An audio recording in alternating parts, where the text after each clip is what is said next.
Hello everyone, I am Bets Golden. Welcome to my channel. Today we are going to play with actually the Ranger texture paste along with Tim Holtz Distress Sprays and his Distress Oxide inks. You could do this technique by using the ink pads instead of the oxide sprays, but for the sake of time, I'm going to go ahead and just use these Distress Oxide sprays.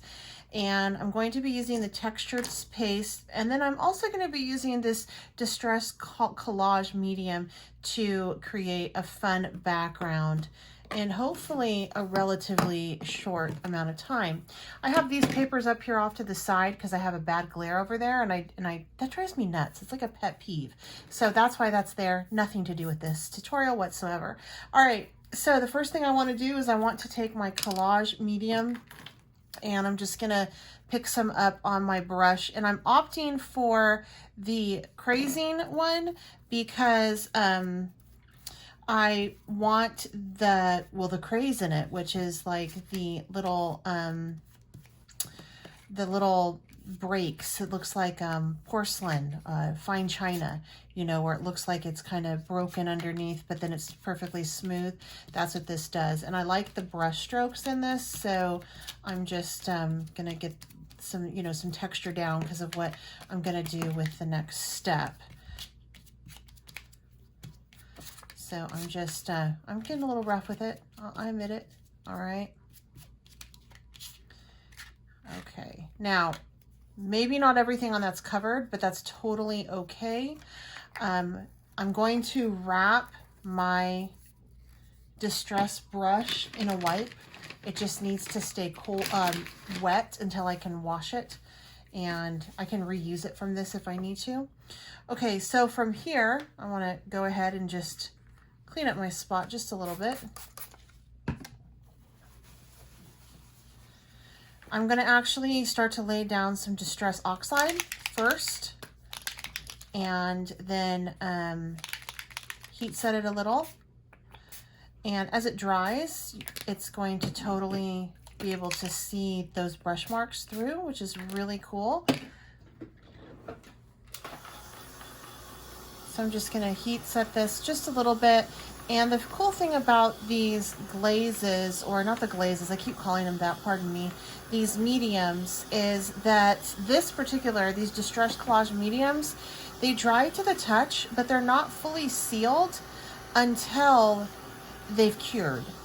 So you can really work with this for a little bit, and it's totally movable, and you can just keep working it and working it. And once it seals, it'll be waterproof. Since we are working with the Distress Oxides though, once it dries, it is pretty solid. But I'm not really letting it get that dry. I just added some water to get it to move. Oh, and the colors that I'm using right now are Worn Lipstick and Seedless Preserve.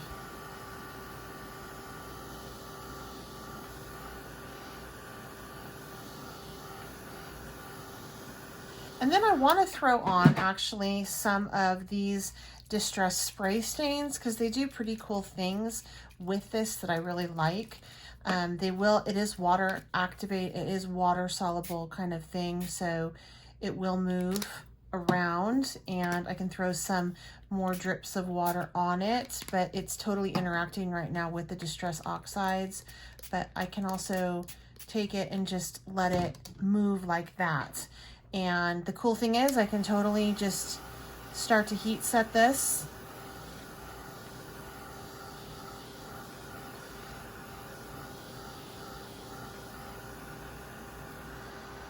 And I'm already starting to see it play and do fun things in those brush strokes. And as this dries, the glazing effect, or I can't even talk, crazing, will start to happen.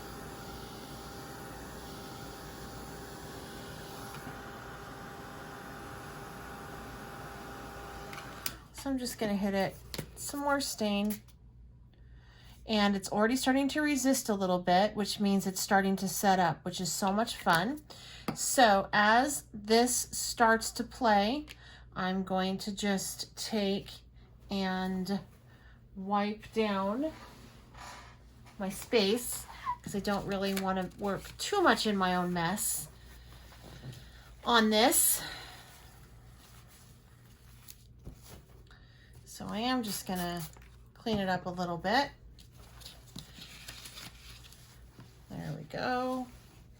That should be good. I'm not working with really any conflicting colors, so I'm not too concerned about that, you know, cross-contaminating. But if I want to get this to move some more, I can totally just, boop, take that down right there. Starts to move. And then I want to take a wipe and just pounce it and pick up some of that fun color that's on that background. And then I'm going to throw a stencil on and add in that texture, which is going to be fun. But I need to get this dry first. All right, so that's a really cool background that we got going on right there. And now it is time to add our stencil and our texture paste. I'm just using a stencil. I thought it was beautiful with these colors, but any stencil would do. And I'm going to be spraying with the stains on top of this. So this should be a lot of fun. And I'm just going to remove some of this. And I'm doing this with a spatula, not with my brush, because I'm not going for brush strokes this time.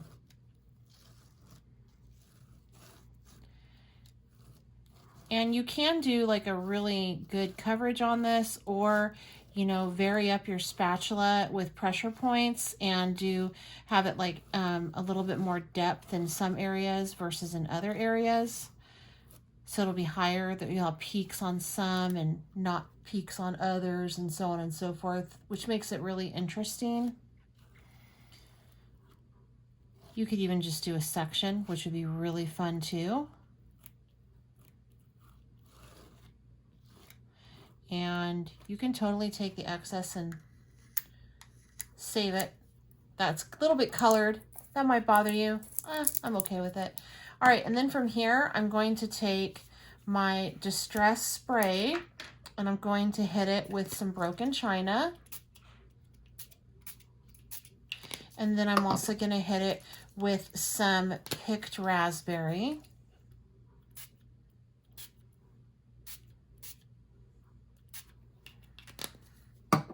Probably do a little bit more broken china on this. And then we'll remove the stencil. You always want to remove the stencil before it dries, or else it will dry as part of your project and that would stink. Now, this would be really cool to, you know what? I think I'm gonna, oh boy, I'm gonna take this and try to get a ghost image. Let's see what happens, if it works. This is not part of the video today, ladies and gentlemen. So I'm just gonna take and use my spatula to flatten that out. So there's some texture paste on that in addition to the spray. And then just to add more fun, why don't I take a little bit of my Distress Oxides and throw that on as well. Because that's how I roll sometimes. I just like to wing it. Let's see what happened here. Check that out. Oh, so fun. Okay, let me clean up my mess and then we'll come back. Hey, you guys, I can't tell you how excited I am about this. I think that this looks so cool. Like, this one is as cool as this one. And we can go ahead and start to heat set it. And since it's part of that texture paste, once it sets up, it is going to be done. Like, we're good. And I'm going to heat this one too. I might throw a little bit of water on just for the fun of it, but I am digging on this. Like, I'm really happy about that one. I'm glad we decided to flip the stencil because that's a really cool background. You guys, if you haven't subscribed to my channel, if you can just take a moment and consider doing so, and then also hit that bell for notifications for videos when they come out. And then also, if you have any questions or comments, leave them down below, and give this video a thumbs up if you enjoyed it. I'm not done yet though. I said that like I was finished. I want to put a little bit of water on just to see, because I think I have a little bit of wet spots. Yeah, just to make it move a little. And then right there too. Oh, that's so cool. Really bring out that vibrancy. Alexa says hello. Alexa off. Now, if I wanted to lift some of that color, I wouldn't continue to dry this. I would actually go ahead and take a paper towel and lift, but I really like the color placement on this, and so I'm not going to do that. I am just going to let it dry as it is. This is beautiful. Yay! Okay. Oh my gosh, I'm so excited. This is so pretty. These are going to make beautiful card fronts. So we have two beautiful card fronts that took very little time and were super fun to create. This was actually an afterthought. I was not planning on doing this in this video, but I love how this turned out. That is so pretty. And instead of doing the oxide as the base, we actually did the stencil, the clean off stencil as the base, and then we put the oxide in the stencil itself and ran it through.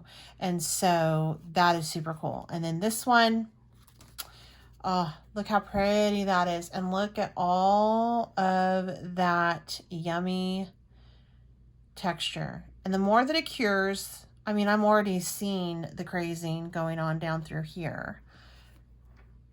This is so awesome. All right, you guys, I really hope that you enjoyed this video and that it got you to think a little bit different on what you can do with texture paste, how you can actually add some sprays to it so you can utilize your product a little bit longer. I do have a link provided for you down below on where you can find all of this. It's just the Ranger store. It is my affiliated link. And so I do make a little bit of a small commission off of it at no extra cost to you, but I put it right back into the channel and it just helps keep me up and going. All right, you guys, I am Bets Golden. Until next time, happy crafting.